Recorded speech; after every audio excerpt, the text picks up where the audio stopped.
Hello there, this is Tory. Hi, this is Veronica. We're from a band called Smoldering Ashes, and we are the two from Oklahoma City. The other two guys are in California right now on business. No, they live there. Yeah, they won't disclose where exactly, but you know that they have their reasons. That's what they say. That's what they say, and they actually, the reason they left is they didn't want to make this video, so we are here to make this video to tell you about our new CD, and it is called An Oasis Where Nothing Explodes.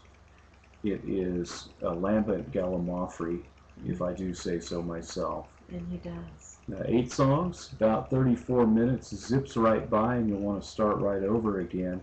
And when you do start over again, the first song you'll hear is Nicer Version of You, which is contains Jeffrey Todd Brenneman's EBO.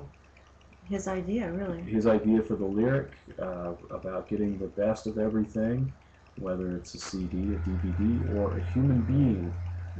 The nicer version of you, and it is the perfect way to lead off the album because it is catchy. And it has an EBO. It has an EBO, and it has strange chanting. Yes, yes. And we believe in strange chanting. It does help lead an album off in the right direction. We couldn't get the monks of Santo Domingo de Silos, but they're expensive, if you ever ask them. They're expensive. They're a handful, too. Just yeah. take it from me. We tried, but anyway, that video we're not gonna share. Track number 2. What is track number 2? It's To My Brother the Artist. Yes, and it's kind of an ode to everyone out there who has either knows someone like this or is one of these people who happen to have this this drive that kind of isolates them from everyone else and keeps them from living a normal life. They just do what they do. They have to do it. They don't have a choice, and maybe no one cares about what they do, but they don't care about not being cared about. They just do it. Darn it. It's an anthem for the outsider in all of us. Yes, we all have them inside. And it features piano playing from Youngju Lee. Yes, she's heavily in this album, actually. Yes, she's on several songs, at least half playing keyboards. And she is a mustache, yes, I would say, for this CD. She is indeed. Up-and-comer Youngju Lee. She's young, she's got a lot of talent. Kids going places. One day she'll be wearing jewels. Yes, yes.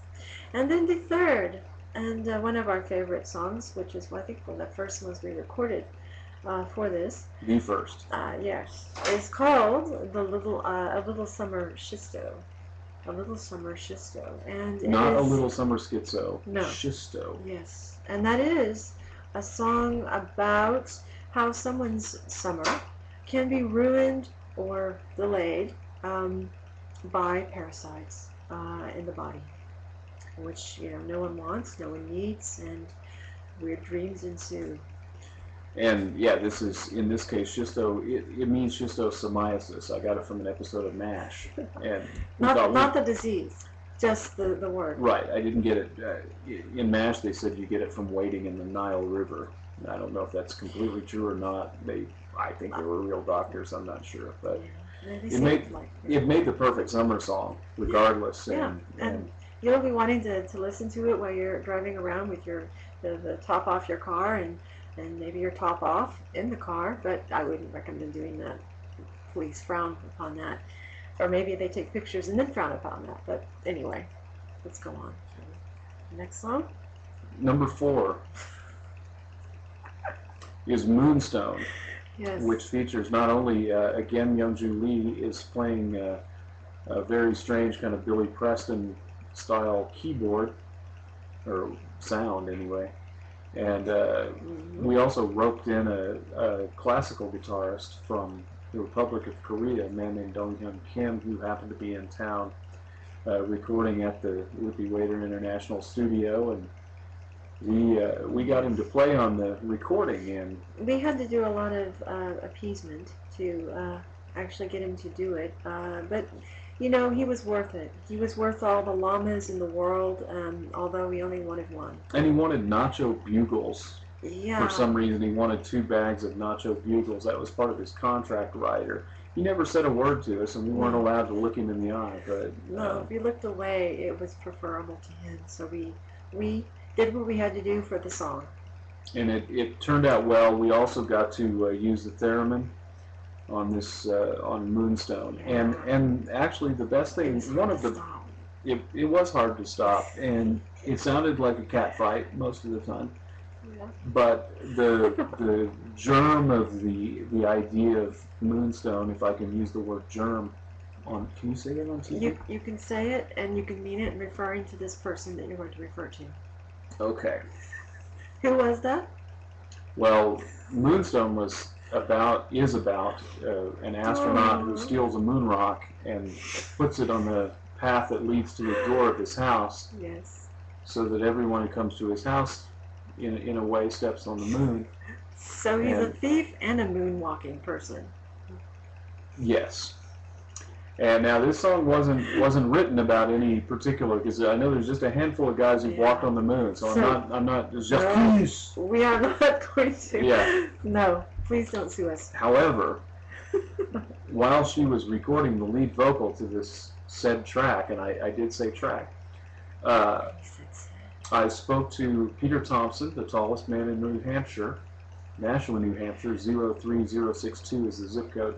And Peter told me that his mother had carried on a torrid, illicit affair with Alan Shepard when she was in kindergarten. Yeah. Alan Shepard being a man who walked on the moon. And not every woman in kindergarten had an affair with him either, so she was special. Right, he wasn't an astronaut then, so I guess at that time he wasn't anything special except to his parents. Yes, and to her.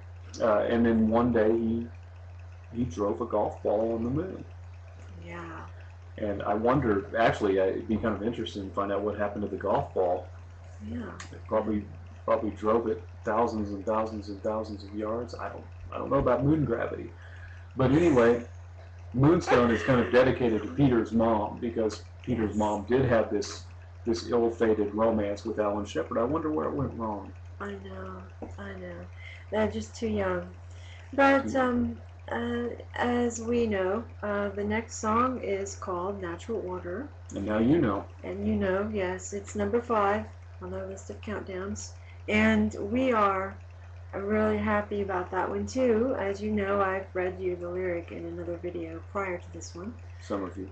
Yeah, well, some of you know. Some of you, it may be best that you don't.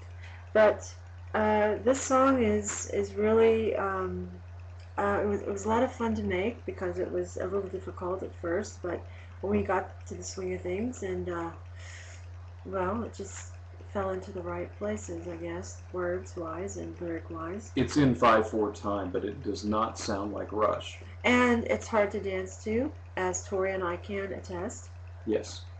Yes. You cannot do the Charleston to this song, although you might be able to do the twist. You can twist to almost anything. Yeah, that one seemed to be the most feasible of all of the moves we tried, but Depression era dances don't work. yeah, they don't jive with it at all, and neither do disco might, but anyway, it doesn't matter now. Just dance however you wish to the song, or any of the songs on their album, and it will be okay with us. Natural Order is kind of an ode to chaos, the chaos that is everyday life in this world. Yes. The randomness of nature. And you can't predict anything. I mean, it is the chaos theory in action, and so we're happy that the lyric makes some sense, and that it takes you places, including Cameroon. It's a weird little shapeshifter that the melodies, the choruses all slightly change, the wording changes, and it also features tasty violin from Hannah So, who has joined us on each of our albums so far. Yes. She comes in, she leaves very quickly, she's very mysterious. Yes, no one knows where she goes when she leaves, but she comes in and does her part, and she's out, and it is perfect. Yeah, and even with her veil and everything, we just think, eccentric, we understand. So we're very thankful to her for, even participating in all of our albums that we've had so far. So thanks again to her, and to all the other fabulous co-mustaches. and collaborators, and Yes. thanks to Bob. There we go. No, it's not done. We got to keep going. I guess we do have to keep going. Thanks to Bob Mora for a little bit of bass on 3 songs he came, and of course our drummer is Dirk Doucette, who also plays other instruments. We all play a little bit of everything throughout the album. I know I'm known particularly for my work with the harp. Yes, and yeah, I do a little bit of playing too, but The Gaiakum. You were playing the Gaiakum Gaiakum, and the yes, slide whistle.